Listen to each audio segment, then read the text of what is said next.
संघर्षाच्या काळातही स्वाभिमान जपणारे निष्ठावंत वैभव नाईक महाराष्ट्र राज्याच्या राजकारणात सत्तेसाठी राजकीय पक्षांच्या झालेल्या अभूतपूर्व फाटाफुटीत अनेक दिग्गज नेत्यांनी आपले मार्ग बदलले आणि सत्ताधारी पक्षाची वाट धरली, परंतु या सर्वांना वैभव नाईक हे अपवाद ठरले। विधानसभा निवडणुकीत अगदी थोडक्या मतांनी त्यांचा पराभव झाला तेव्हा शिवसैनिक आणि जनतेच्या डोळ्यात दुःख, मनात वेदना होत्या। धनशक्तीमुळे जरी वैभव नाईक यांचा पराभव झाला असला तरी त्यांच्या पावलांमध्ये मात्र थांबणे नव्हते।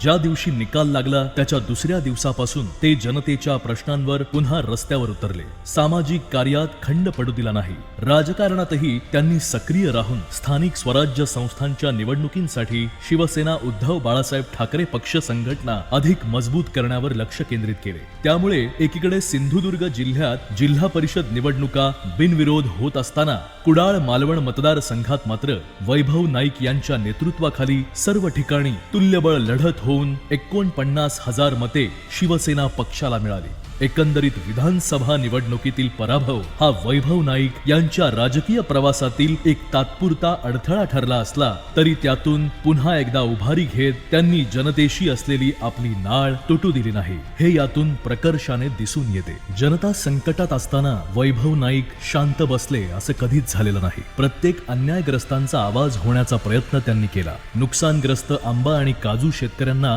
नुकसान भरपाई मिळवून देण्यासाठी वैभव नाईक यांनी मुख्यमंत्री देवेंद्र फडणवीस यांची भेट घेऊन शेतकऱ्यांना तत्काळ भरघोस मदत देण्याची मागणी केली। तसेच शेतकऱ्यांनी केलेल्या आंदोलनातही ते सहभागी झाले। भात पीक कापणीवेळी सिंधुदुर्ग जिल्ह्यात पावसाने थैमान घातले असताना वैभव नाईक यांनी शेतकऱ्यांच्या बांधावर जाऊन नुकसानीची पाहणी केली। सरकारला नुकसानीचे पंचनामे करण्यास भाग पाडले। फळ पीक विम्याच्या थकीत रकमेसाठी आंदोलन करून शेतकऱ्यांना त्यांच्या हक्काचे पैसे मिळवून दिले। सिंधुदुर्ग मेडिकल कॉलेजमध्ये रुग्णांची हेळसांड झाल्याने डीन यांना जाब विचारला। गॅस सिलेंडरचा पुरवठा सुरळीत व्हावा यासाठी कुडाळ तहसील कार्यालयात आंदोलन केले। सिंधुदुर्ग जिल्ह्यातील शाळा वाचवण्यासाठी काढलेल्या मोर्चात वैभव नाईक सहभागी झाले। मुंबई गोवा महामार्गावर पडलेल्या खड्ड्यांमुळे अपघात होऊन अनेक नागरिकांचे जीव जात असल्याने सरकारला जाग आणण्यासाठी महामार्गावर त्यांनी रास्ता रोको आंदोलन केले। खड्डेमय झालेल्या कुडाळ मालवण राज्यमार्गावर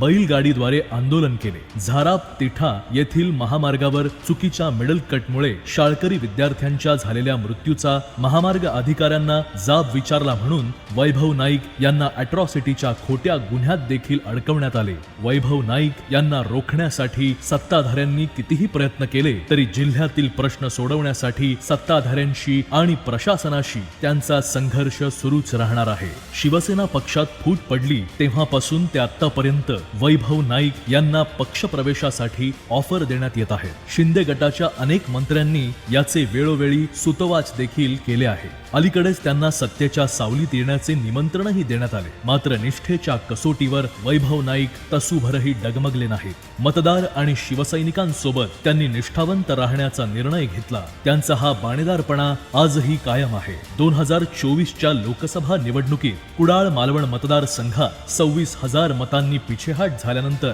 पुढे होणाऱ्या विधानसभा निवडणुकीत पराभव समोर दिसत असतानाही वैभव नाईक यांनी पद आणि सत्तेसाठी गद्दारीचा कलंक माथी लावून घेण्याऐवजी निष्ठेने आहे त्या परिस्थितीत लढाई करणे पसंत केले। आज वैभव नाईक आमदार नसले तरी त्यांनी केलेली शाश्वत विकासाची कामं आजही लोकांसमोर आहेत। त्यामध्ये सिंधुदुर्ग शासकीय मेडिकल कॉलेजची स्थापना, कुडाळ येथील जिल्हा महिला व बाल रुग्णालयाची उभारणी, ऐतिहासिक शिवराजेश्वर मंदिराचे नूतनीकरण व सिंहासनाची उभारणी, सिंधुदुर्ग किल्ले प्रवासी जेटी, कुडाळ मालवण ओरस या बस स्थानकांच्या नूतन इमारतींची बांधणी, कुडाळ येथे अद्ययावत क्रीडा संकुल व क्रीडांगणाची उभारणी, मालवण नळ पाणी योजना, मालवण किनारपट्टी भागात भूमिगत विद्युत वाहिन्या, मांडकुली, कोळंब, दुकानवाड, आंबेरी, उपवडे, अणाव, वराड, किर्लोस, कुळास येथील नदीवर मोठ्या पुलांची उभारणी, कुडाळ भंगसाळ नदीवर ब्रिज कम बंधारा, देवबाग येथे जिओ ट्यूब बंधारा,